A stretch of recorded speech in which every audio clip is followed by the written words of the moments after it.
Witchcraft over the prodigal sons or the men that are still stuck in their antichrist nature is so real. I'll tell you a quick story. My last boyfriend was Muslim. We met because he sold me a car, and I went back like a year and a half later to get an upgrade, and we kind of like reconnected and started talking again. And it was like mid-December. We're in a full-blown relationship. It took like 2 months for me to come around like his friends and whatnot to find out like this dude is completely surrounded by witchcraft and witches. And I started to like point it out, and I started to urge him, like, please stop eating their food, because witchcraft is in the food. I was like, please stop accepting their gifts, because there's witchcraft in gifts. And he really didn't really want to hear it, but he was just trying to be nice, but not really wanting to hear it. It pisses them off, because it's the truth, and they live in lies. So, I don't know, several months later, he was at one girl's, like, birthday party, and, like, one of the gifts was, like, a bag of bath salts, with like Epsom salts and like rose petals and whatnot, packaged up in this real like black package that just kind of looked like like I wouldn't do that, like that wouldn't be like the packaging I would choose.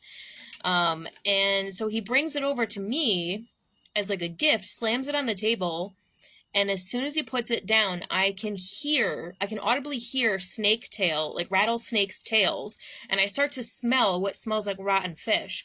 And I was like, oh my God, where did you get this? And he was like pissed off because he's annoyed. Don't worry about it. Just take the gift. And I was like, get this out of my house. Get this the frig out of my house. But I just wasn't going to escalate it. I just like was like, whatever, dude. But when he wasn't looking, I took the bag and I just threw it out into the driveway. I was like, get this. I'm like thinking, I just want this thing out of my house. And the next day, the gate was left open, which I always close the gate. It was somehow left open, and these two FBI agents show up at my door.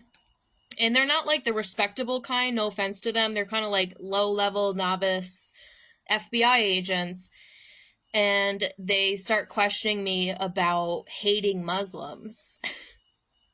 And I was like, I don't hate Muslims, I hate human traffickers. And they're like, oh, well, we hate human traffickers too. God takes everything that evil meant for evil and he turns it for good, because then they're like, oh, well, wait a second, like, we hate human traffickers also, like, that's what we do. But I've learned in the past that these people, because I've done a lot of work in child trafficking crackdown, and, like, they can't actually do anything. It takes, like, a higher power, it takes a bigger military, so I wasn't about to, like, give them tips, because I don't want them involved in my life, I don't want them in my life, I don't want to be in cahoots with them. I know that they can't do anything, that they're all absolved into the child trafficking system, so I just respectfully like decline to comment. And then, I'm going to sound more schizophrenic here, because these people are not always like entirely like, with human souls. So one of the dudes was like a gray hybrid, and you can tell gray hybrids by their eyes and their demeanor. And the other dude was a reptilian hybrid, and this particular type of reptilian, I see them all the time. They have like this brown crayon eyes. They have no soul in them.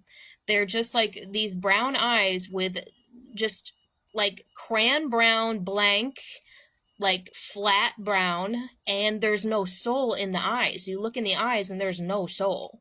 I mean, there's probably, whatever, a reptilian soul, but still, like, that's how they kind of appear. So anyways, like, they go and leave, and I'm thinking to myself, like, they were so rigged with the feeling of fear, which I refuse to go into. They were, they're rigged with fear energy, and the salts were rigged with fear energy. This was like a layered witchcraft attack. So, and I'm not mad about it, I don't really care, but these are my experiences, these are my stories. So they go and leave, and I'm thinking to myself, like, how were they even, like, spiritually, legally allowed to get to my door? Because my house is a gated driveway, and it was a mistake that the gate was left open. So I look out into the driveway, and I see that the salts were sitting in the middle of the driveway, which I put them there, which is probably, it was a better place, I didn't want them in my house. And I was, like, connecting the dots, and I'm like, this was a total witchcraft attack. But, God takes everything meant for evil and he turns it for good, so it doesn't matter. But, this shit is real. This stuff is so real. And the prodigal sons and the men in their antichrist nature, they're totally surrounded. Completely surrounded. They have generational curses. It's comes from his family. It comes from the family, the generational curse of the family.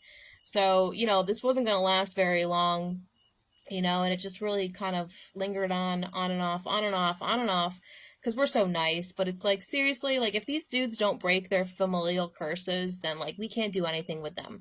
I can't do anything with you. I can't do anything with you if you sympathize with witches. I can't do anything with you, because it's not just getting rid of the gifts and the food. It's not just that. It's like, you can't tolerate a single ounce of it, because if it's connected to you, it's connected to me, and then therefore I cannot be connected to you if you are sympathizing or ignorant to witchcraft. These men need to wake up.